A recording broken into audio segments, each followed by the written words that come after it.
Ako si Glenn R. Marso, tubong Pampanga, pero ngayon ay naninirahan na sa Sariaya, Quezon.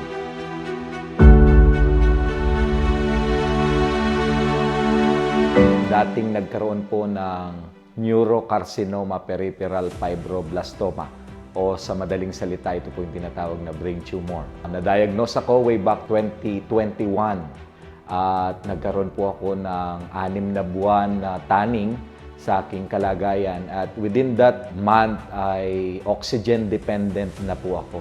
Ang karamdamang ito ay gumupo ng aking lakas na kung saan may bahagi ng aking katawan ay nagbi-bleed.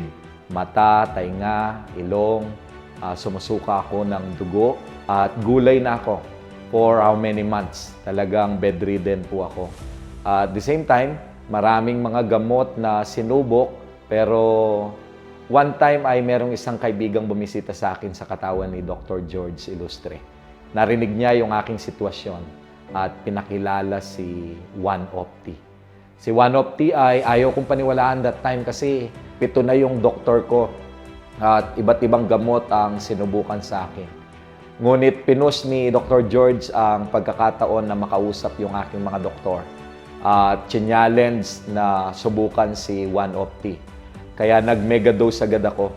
2 bottles a day and praise God sa loob ng 2 linggo na pag-take ko ng Opti juice ay naging normal po ang aking pus cells, red blood cells, triglyceride.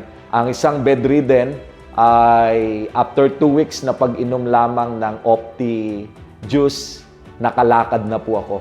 Tinuloy-tuloy ko siya up to this moment. 3 years. Almost 3 years na. Amazing ang ginagawa ni Opti sa akin. Dahil kapag wala siya sa buhay ko, baka wala na rin ang buhay ko.